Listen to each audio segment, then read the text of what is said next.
할렐루야. 오늘도 복되고 성스러운 주일, 여호와의 명령을 따라 주의 전에 나와 영이신 하나님 앞에 신령과 진정으로 예배하는 우리 동광교회 성도들 10년과 가정 위에 하나님의 크신 축복이 있기를 주님의 이름으로 축원합니다. 옆에 사람과 인사 한번 하세요. 누가 앉았는지 바라보면서 이렇게 한번 물읍시다. 재테크를 잘하고 계십니까?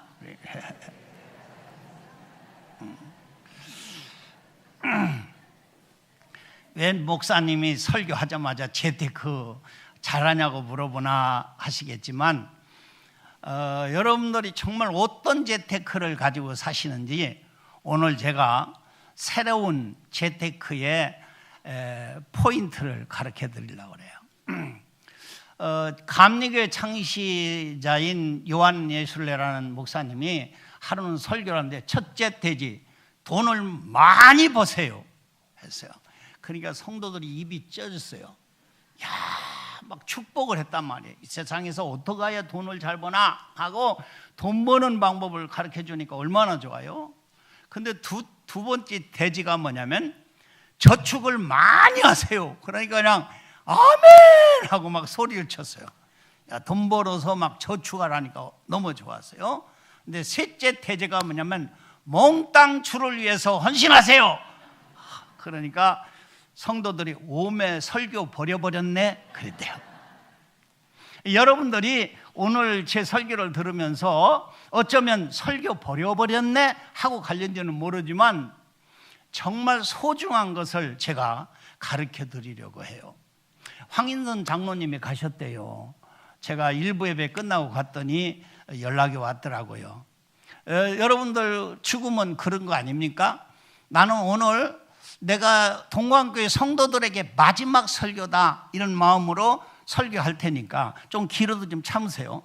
죽기 전에 하니까. 오늘 그 부자와 나사로 비유 이야기는 웬만한 교회 몇 번만 가면 알만한 이야기예요. 다 아시죠? 예. 근데 이 부자와 나사로 비유를 하기 전에 예수님이 설교를 하나 또 했어요. 비유적인 설교를. 근데 그 대상이 누구였냐면 돈을 좋아하고 쌓아놓기를 좋아하는 바리새인들이었어요. 예수님이 이런 얘기를 했어요. 어떤 사람이 청지기가 하나 있는데 이 청지기가 아주 나쁜 청지기야. 그래서 주인의 것을 살살 빼먹고 허비하는 거야. 그러니까 주인이 하루는 불러다가 야, 너 한 달 후에 해고야. 해고 명령을 내렸어요. 그러니까 이 청지기가 가만히 생각하니까 이제 큰일 났어요. 일을 하자니 힘이 들고 빌어먹자니 부끄러워요. 내가 이때 어떻게 할까 꾀를 쓴 것이 빚쟁이들을 불렀어요. 주인한테 빚을 얻어간 사람 하나 불러서 너 우리 주인한테 빚이 얼마냐? 그러니까 나 기름 100마리입니다. 그래?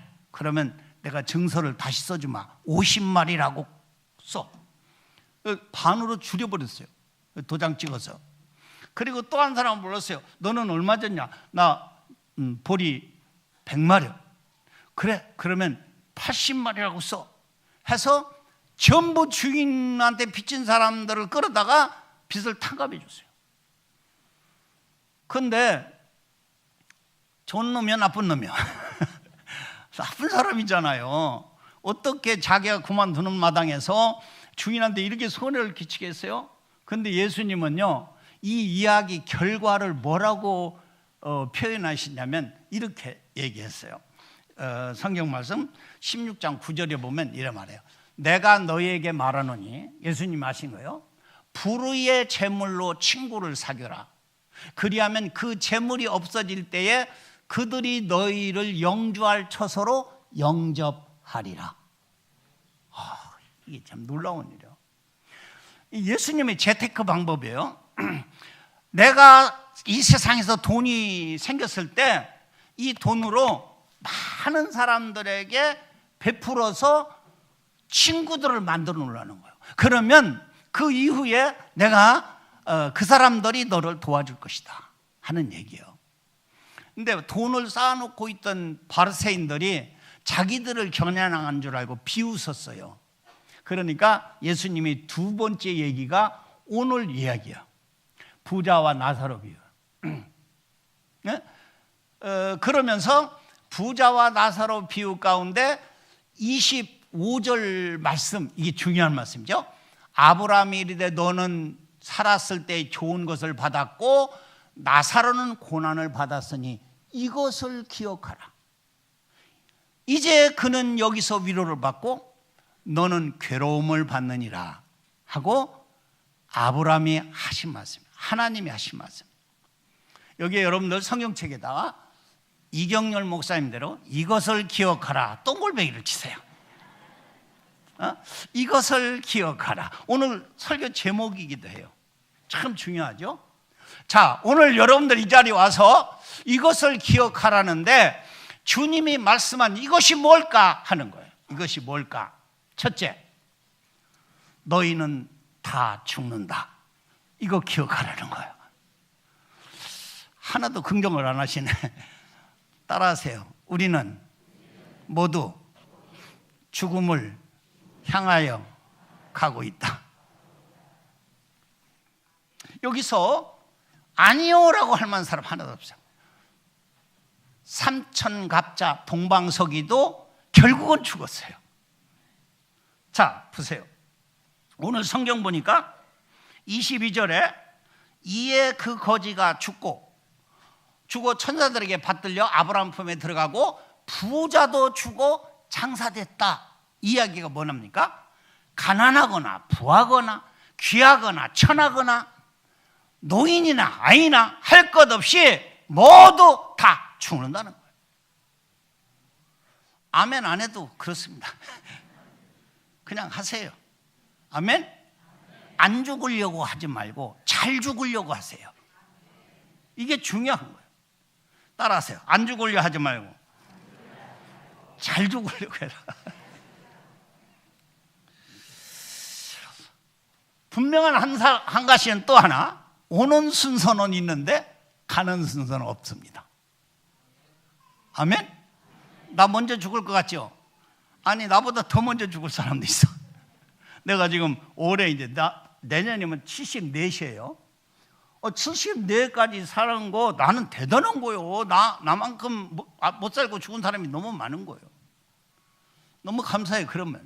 제가 어느 날 장례를 치르러 공원묘지에 갔어요.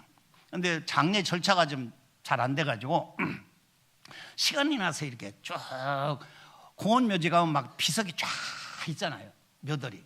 그래서 이렇게 생각 없이 쳐다보고 있는데 공원묘지 운전하시는 기사가 내 옆으로 다가오더니 목사님, 저 비석들을 자세히 한번 보세요. 60세 이상 사는 사람이 묘가 몇 프로나 있을 것 같아요? 그래서 순간 나도 생각 없이 저 보니까 별로 60세 이상 된 묘들이 별로 없어요. 그 생년월일 쭉 사망일이 있잖아. 근데 그분이 나한테 충격적인 말을 했어요. 나는 그랬어요. 글쎄 한 50% 넘지 않을까? 그랬어요. 그랬더니 그분 하는 말이 자기가 30여 년 장의사 운전을 하는데 놀랍게도 죽어나가는 사람이 60세 이상 자기가 본 장애차 중에 프로테를 따진다면 20%밖에 안 된다고. 20대 이하는 거의 없겠지? 아니요. 20대 이하의 장례도 20%래요. 야, 그래서 저는 깜짝 놀랐어요. 아하, 사람의 가는 순서는 나이하고 상관없구나. 끄떡 안 해도 그렇습니다. 다 그래. 다 죽는다. 시세 좀 요즘은 별로 안 부르더라고요. 이런 노래 있었죠. 60세에 저 세상에서 널 데리러 오거든 아직은 할 일 많아 못 간다고 전해라. 예? 여러분, 그래요. 이거 보세요.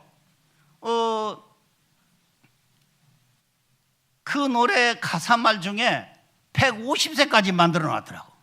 150세 저 세상에서 널 데리려거든 이미 저승에 왔다고 전해라. 150세 아무리 오래 살아도 이미 갔다. 이 노래의 중요한 것은 배로도 별 수 없이 간다는 거예요. 무슨 얘기 하나 더 할까요? 어떤 병원에 80대 할아버지가 눈탱이가 부어가지고 왔대요. 할아버지 어쩌다가 이렇게 다치셨어요? 그러니까 말드마 우리 마누라가 오늘 아침에 눈 떴다고 때렸어. 80세 이상 되신 어른들 죄송합니다. 눈 떴다고 때렸대요. 근데 그 치료하고 있는데 90세 할아버지가 고생가지고 삐쩍삐쩍 아니 할아버지 어쩌다가 이렇게 다치셨어요? 그러니까 말도 마게 오늘 아침에 다른 사람은 다 당신 나이에 산에 가 누웠는데 왜 방구석에 누웠어? 하고 두드려 패드래. 무슨 얘기입니다만 여러분들 보세요. 사람들이 나이 많아 오래 사는 거 좋다고 하지만 가는 거 좋은 거요. 아멘 안 하시네. 여러분 우리가 살려고 먹습니다. 오늘 아침도 안 먹으면 죽을 것 같아서 먹었죠. 점심도 그럴 것이고 저녁도 그럴 것이요. 아이러니하게도 살려고 먹은 것 때문에 우리는 죽습니다. 결국에 우리가 가는 길은 죽는 길입니다. 내가 이 세상에서 어떻게 살아가느냐가 중요한 것이 아니라 어떤 죽음을 맞을 것이냐가 더 중요하다는 걸 우리는 기억해야 할 줄 믿습니다. 내가 어떤 죽음을 맞을 것인가. 어떤 부자 성공한 사람이었어요. 사람들이 볼 때는. 그래서 돌아가셨는데 유명한 문인에게 묘비를 부탁했어요. 우리 아버지가 돌아가셨는데 묘비를 좀 하나 써주시오. 그리고 그 묘비가 제작되는 날 딱 묘비를 천을 베껴보니까 그 묘비에는 먹다 죽다 내자였어요. 여러분 우리 생이 먹다 죽다 하면 되겠습니까? 문제는 정말 우리 죽음 앞에 우리는 누구나 예외일 수 없고 이 죽음 앞에 나는 어떤 죽음을 맞을 것이냐라는 것을 꼭 기억해야 될 줄 믿습니다. 두 번째는 무엇을 알아야 되느냐, 이것을 기억하라라는 말에 재물을 자신만 위에 쓰면 안 된다는 것을 기억하라는 거예요. 자, 오늘 본문 말씀 19절 말씀 보면 이렇게 했어요. 한 부자가 있어 자색 옷과 고운 베옷을 입고 날마다 호화로이 즐기더라. 그런데 그 집 문 앞에는 거지가 하나 있어 헌대를 핥고 불쌍하게 누워있어. 그 사람 한 번 따뜻하게 옷 한 번 입혀주지 않았고 그 사람 따뜻하게 밥 한 술 주지 않았어. 그 사람은 떨어지는 부스러기를 먹으려고 하니까 개들이 와서 뺏어 먹으려고 그래. 심지어 개들이 와서 그 거지 나사로의 헌대를 핥고 있었어요. 부자 눈에는 전혀 그 거지가 보이지 않았어요. 뭘 말합니까? 부자가 잘못 돈을 벌었습니까? 최순실처럼 착복했습니까? 아니요. 그런 말 하나도 없어요. 그냥 이 부자가 지옥 간 것은 단 하나요. 쌓아놓고 자기만 즐기다가 죽었다는 거예요. 여러분, 우리가 이 세상에서 나만 위해 살고 내가 돈을 아무리 벌어놨어도 그걸 쓰지 아니한 그 죄가 지옥 가는 죄입니다. 부자와 나사로에서 우리에게 주는 경고이기도 합니다. 나는 이게 내 말이 아니라 예수님이 하신 말씀을 난 전하는 것뿐이에요. 내가 이 땅에 살면서 내가 버는 것으로 나 먹는 데 어때? 맞아요. 여러분이 여러분들 먹는다고 누가 나무랄 사람 하나도 없어요. 그러나 하나님은 나무래요. 자, 내가 예수님이 하신 비유를 또 하나 읽어드리겠습니다. 누가복음 12장 16절로 21절까지인데 심심하니까 여러분들도 따라 한번 그냥 읽어보세요. 시작. 또 비유로 그들에게 말하여 이르되 한 부자가 그 밭에 소출이 풍성하매 심중에 생각하여 이르되 내가 곡식 쌓아둘 것이 없으니 어찌할까 하고 또 이르되 내가 이렇게 하리라. 내 곡간을 헐고 더 크게 짓고 내 모든 곡식과 물건을 거기 쌓아두리라. 또 내가 내 영혼에게 이르되 영혼아 여러 해 쓸 물건을 많이 쌓아두었으니 평안은 쉽고 먹고 마시고 즐거워하자 하리라 하되 하나님은 이르시되 어리석은 자요 오늘 밤에 내 영혼을 도로 찾으리니 그러면 내 준비한 것이 네 것이 되겠느냐 하셨으니.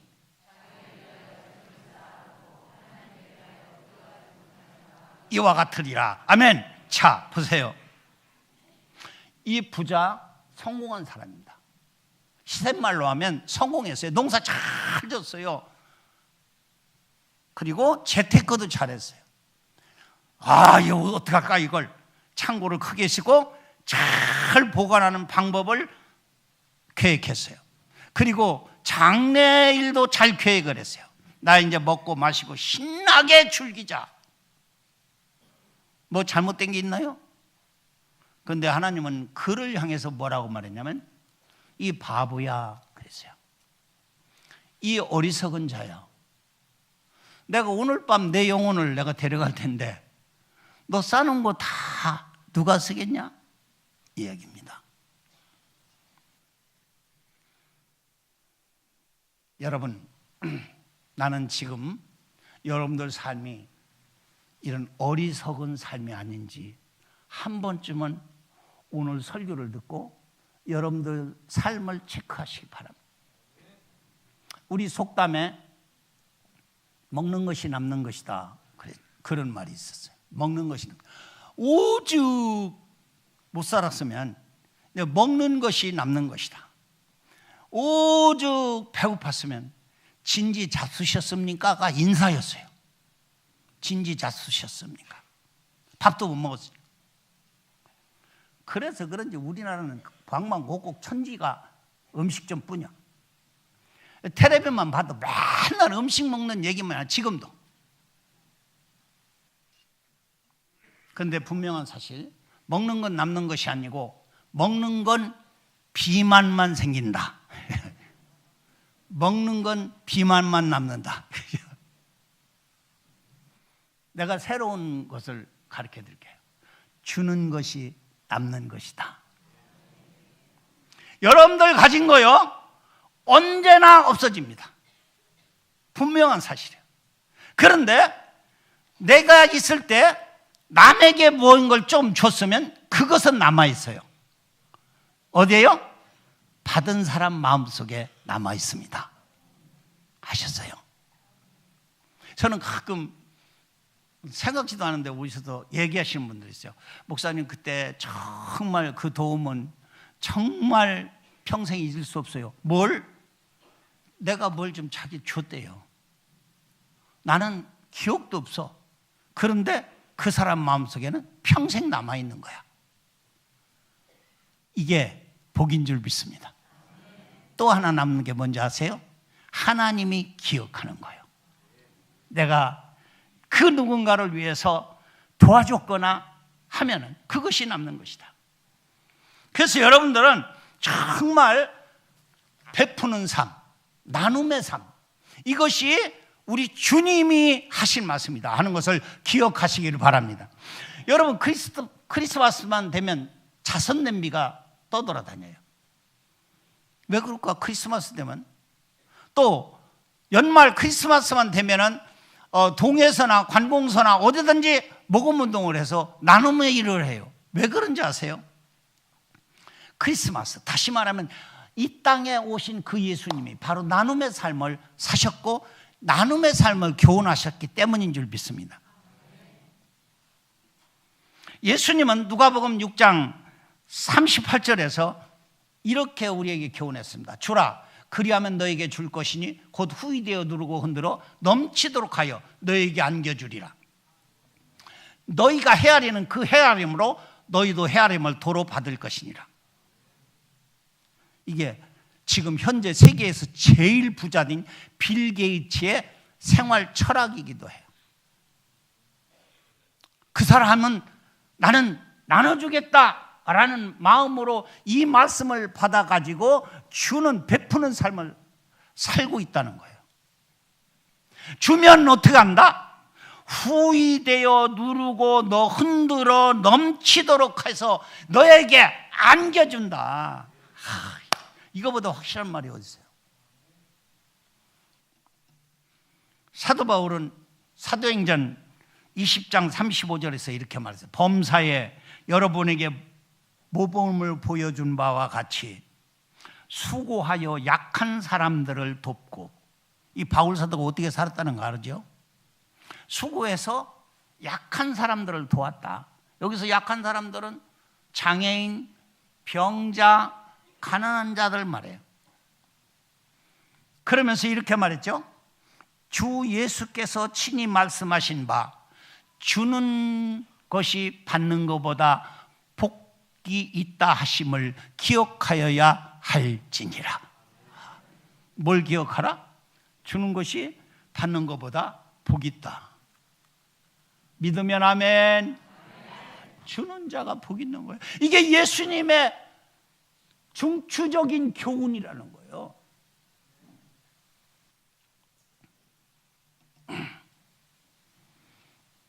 여러분들은 하나님이 내게 살아오는 가운데 하나님이 내게 준 것들로 남을 위해서 얼마나 써봤는가 한번 계산 좀 해보면 어떨까요?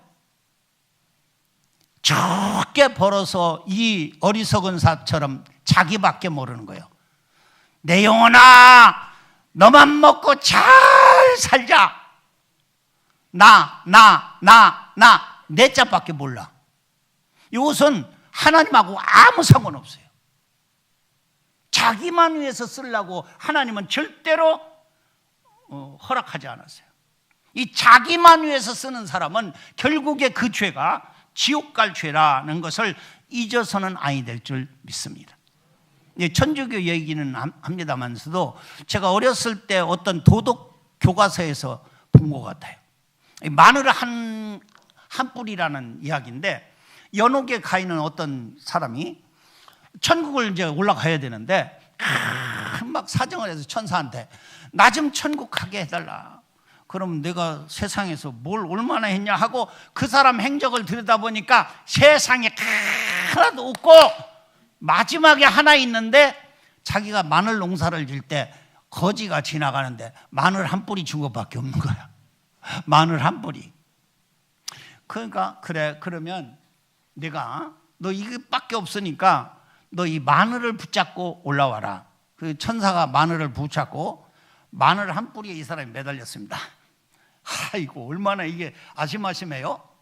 올라가는데 아니 자기만 올라가도 지금 떨어질까 봐 걱정인데 막 달아붙는 거야. 다리에 사람들이 막 이짝 다리 잡고 이짝 다리 가리쟁이 잡고 막 달아오니까 이 사람이 막 털기 시작했어요.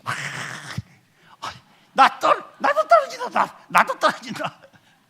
그러니까 뭐 하나하나 딱 떨어지더니 마지막 한 사람이 딱 떨어지는 순간에 마늘이 뚝 끊어져 버렸어요. 다시 곤두박질 쳐 떨어지고 말았습니다. 생각하는 바가 큰 이야기입니다. 남을 배려할 줄 모르고 남을 위해 살지 않는 사람은 천국에 들어갈 수 없다는 거예요. 아멘.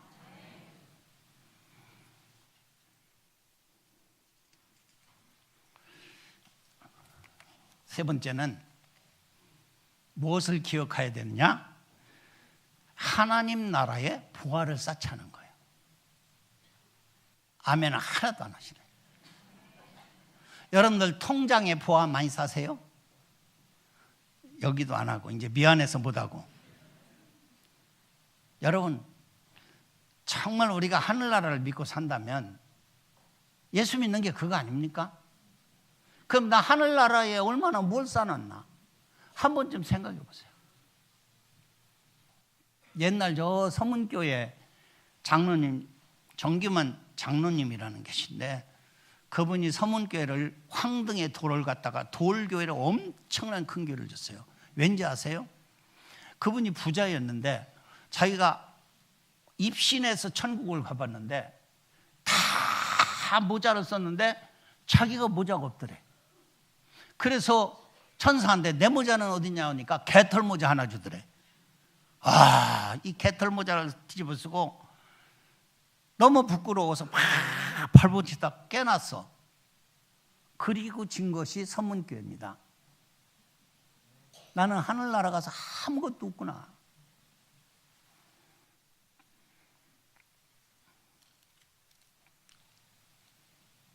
여러분, 우리가 죽으면 끝나는 것이 아니라 오늘 성경 말씀 보면 천국과 지옥이 있다는 거예요.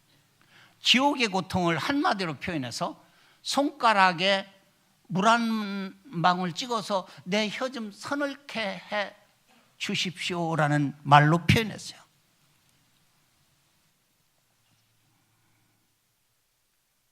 근데 세상에서 많이 쌓아놓고도 그 사람이 천국 갈 길이 없었어요. 여러분, 예수님은 누가복음 12장 33절에 이렇게 우리한테 교훈했어요. 너희 소유를 팔아 구제하여 낡아지지 아니하는 배낭을 만들라. 곧 하늘에 든 바 다함이 없는 보물이니 거기는 도둑도 가까이 하는 일이 없고 좀도 먹는 일이 없느니라. 이 세상에 쌓아놓는 건 좀이나 도적이 반드시 먹습니다. 그 도적이 누군지 아세요? 시집간 딸년 아들들입니다. 큰 도둑놈들이죠. 앉아보세요. 대가리 태미고 싸우고 대들잖아요. 여러분들 놀라지 마세요. 늙은 부모를 학대하는 1순위가 아들입니다. 아들들 정신 차려. 부모에게 자라야 너도 안 얻어맞아. 여러분, 이 세상에 해놔야 절대로 이게 남아나지 않는다 소리예요. 이 세상에는. 그러나 하늘의 보화는 절대로 도둑 맞는 일도 없고, 아멘? 그것은 그대로라는 거예요. 마태복음 6장 19절로 21절에서는 너희를 위하여 보물을 땅에 쌓아두지 말라. 거기는 좀과 동록이 해하며 도둑이 구멍을 뚫고 도둑질하느니라. 오직 너희를 위하여 보물을 하늘에 쌓아두라. 거기는 좀이나 동록이 해하지 못하며 도적이 구멍을 뚫지도 못하고 도둑질 못하느니라. 내 보물 있는 곳에는 내 마음도 있으리라.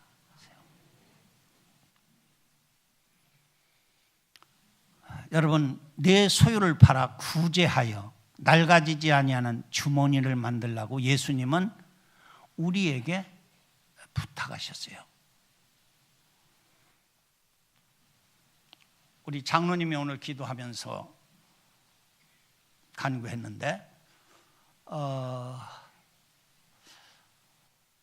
우리 교회가 시작하는 해 하나님이 제게 딸을 주셨어요.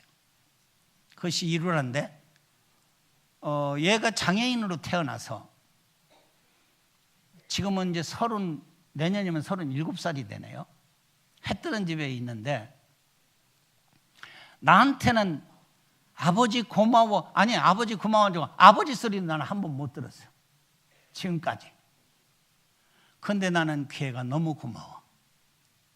그래서 내가 갈 때마다 눈시울을 적시면서 루라야 고맙다.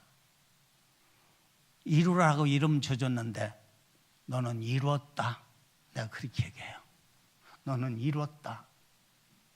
내가 너 아니었으면 나는 목사이지만 한쪽을 잃은 목사였을 것이다. 내가 누라가 아니었으면요 장애인 장자도 모르고 목회했을 거예요. 뻔뻔스럽게. 그런데 그 누라 때문에 이런 장애우들이 이렇게 많구나라는 것을 알았고요. 그 장애아를 가지고 있는 부모들의 고통과 아픔이 무엇인가를 뼈저리게 정말 절절하게 느껴봤어요. 그래서 어느 날 저 아랫역에서 어느 목사가 노라 같은 자폐아를 쇠사슬에 매어서 지둥나무다 묶어놨다고 사회적인 막 비난이 얼마나 쏟아졌을 때 KBS에서 CBS 기독교 방송에서 저한테 연락이 왔어요. 목사님은 이런 장애인을 가지고 사역하시고 이렇게 좋은 했던 집을 하셨다는데 이런 때 나와서 한마디 좀 해주세요. 그래서 나가가지고 생방송을 했어요.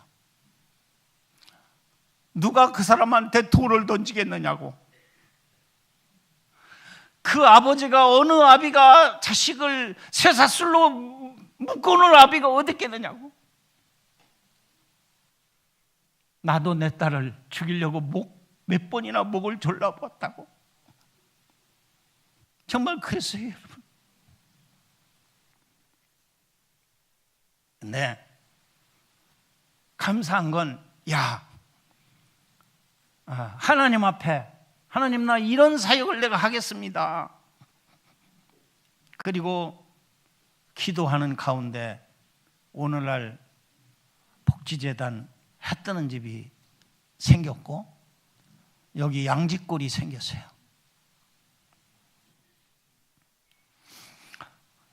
여러분들은 나와 같이 한 교회를 이루어 오면서 저는 그렇게 생각해요. 우리 교회가 이만큼 큰 것도 누라 때문이다. 나 목사가 그렇게 훌륭한 사람이 못 되는데 누라 때문에. 이 교회가 이만큼 컸고 홍천 해 뜨는 집도 장애인 시설을 복지법인이 돼서 이렇게 할 수 있었다. 이 건물을 질 때 우리가 은행에서 융자를 좀 받으려고 하다 보니까 은행에서 융자를 많이 주질 않아요. 그러면서 그래도 좀 해달라고 그랬더니 은행 검사관이 3년치 재정부를 달래요. 그리고 우리 교회 와서 예배를 한 달 동안 봤어요. 우리 교회 교인들 수가 얼마나 진짜 모이는지 그리고 헌금 상황이 어떤지 조사를 다 하더니 마지막 날 그 은행원이 저한테 왔어요. 목사님, 이 은행 이 재정장부 이게 가짜 아니죠? 이런 엉터리 같은 말이 어디 있습니까? 그래서 내가 야단을 쳤어요. 당신 교회를 어떻게 보며 목사를 어떻게 생각하고 가짜 재정부를 내미는 사람이 어디 있냐고. 왜 그런 소리를 함부로 하냐고 그랬더니 목사님 미안합니다. 죄송합니다. 사실은 이해가 안 가서 그랬대요. 뭐가 이해가 안 가는데? 여기 구로동 아닙니까? 맞다고. 근데 이 구로동의 요만한 숫자 자기들이 전국 교회를 돌아다니면서 이익을 감정을 하는데 동광교회는 강남 수준의 헌금이 나오고 있습니다. 그래서 그랬대요. 그때 제가 너무 감사했어요. 우리 성도들이 이렇게 헌금을 많이 하셨구나. 그런데 더 놀라운 게 뭡니까? 여러분들이 남 교회에 있지 않은 사회복지 주의를 지키며 장애인을 위해서 1년 동안 이 헌금을 작정하라고 하는 이런 거, 나는 그래요. 우리 성도님들이요, 자부심을 가지고 우리 동광교회 좋은 교회, 사회복지를 위해서 이토록 애쓰는 교회, 자기들이 없는 돈 있는 돈 다 헌금하면서 기꺼이 냈기 때문에 그렇게 됐으리라고 저는 믿습니다. 그리고 제가 이제 은퇴를 했습니다마는 지나고 잘 뒤돌아보면 정말 어렵게 우리 교회 어떤 분들이 다 복을 받아가지고 집도 크게 늘려가고 아파트도 새로 뜯어고치고 차도 새로 큰 걸로 바꿔 타고 공장도 늘려나가고 이런 것들을 보니까 하나님 정말 감사합니다. 하나님께서 축복하십니다. 할렐루야.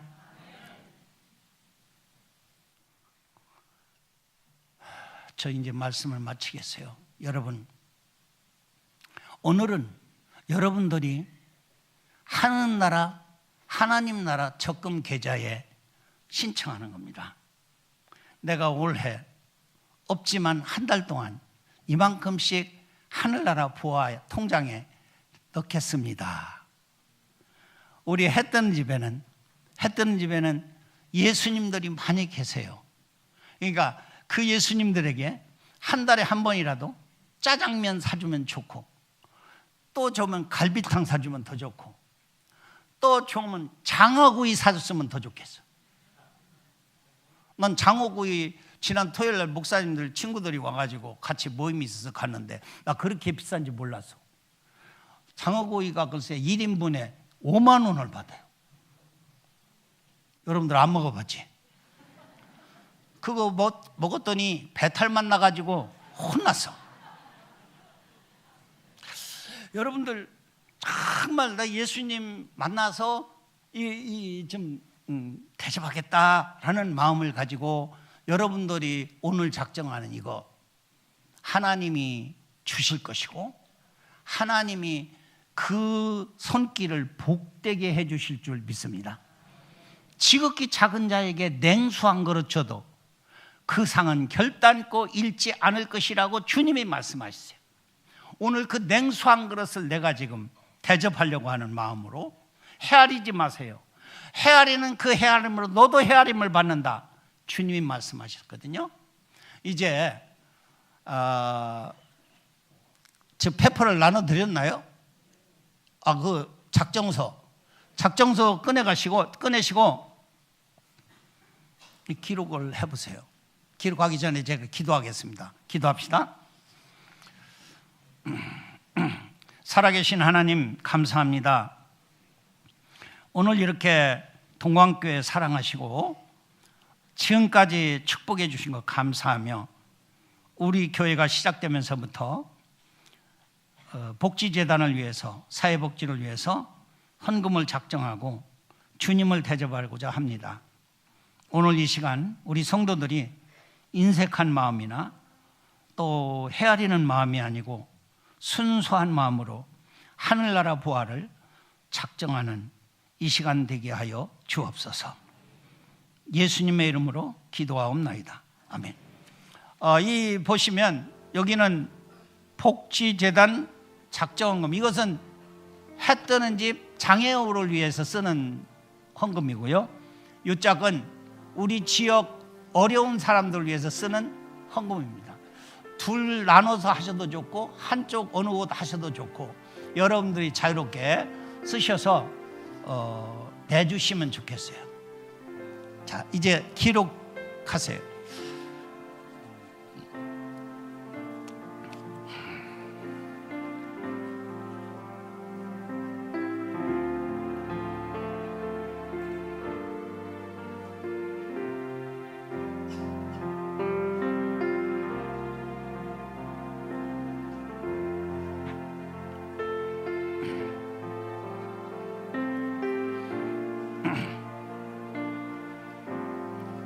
쓰시면서 들으세요. 우리 장애인 그 홍천에 있는 복지재단은 국가에서 지원금이 나옵니다. 작년 한 해 지원금 이번에 예산서에 보니까 7억 9천만 원을 국가에서 줬어요. 이분들 놀라지도 않네. 7억 9천만 원이나 국가에서 줬다고요. 와, 그러면 얼마나 좋겠어요? 근데 지출을 보니까 그 중에 인건비가 7억 4천만 원이에요. 7억 4천만 원이면 그 장애인 시설에서 일하는 사람들은 인건비로 다 나가는 거예요. 5천만 원 남아요. 근데 이 5천만 원은요, 우리 해 뜨는 집 한 달 연료비가 300만 원입니다. 여름에는 에어컨 틀어줘야 되니까 마찬가지예요. 그러면 결국에는 연료비로만 1년에 3,600만 원 들어가요. 그러면 결국 남는 것은 불과 한 달에 100여만 원 쓸 돈 남는데, 이걸 가지고는 그 30명과 선생님들 모두 한 5, 60명이 되는데, 이분들을 케어한다는 건 도움 손길이 없이는 절대로 할 수 없어요. 그래서 여러분들 복지법이니까 그렇게 생각하지 마시고 여러분들 수시로 이렇게 도와주시면 이것은 복지법인이기 때문에 여러분들 세금 혜택도 받을 수 있습니다.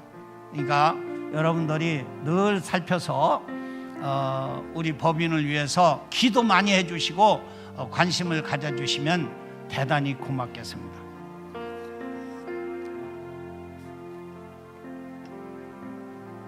기도 한번 하겠습니다.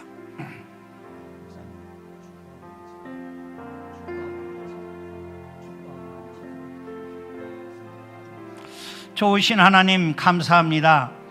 오늘 우리 교회가 사회복지 주의를 지키며 예수님이 원하시는 바, 하나님이 원하시는 바 이 귀한 일들을 모든 성도들이 함께 동참하게 해주셔서 감사합니다. 오늘 주님이 하신 말씀대로 우리는 모두 죽는다는 것을 기억하게 하시고 이 땅에 하나님이 주신 것들로 나만 위해서 쓰면 절대 안 된다는 것을 기억하게 하여 주시고 우리 성도들이 하늘나라 부활을 쌓는 일에 모두 동참하게 해 주옵소서. 감사하고 예수님의 이름으로 기도하옵나이다. 아멘.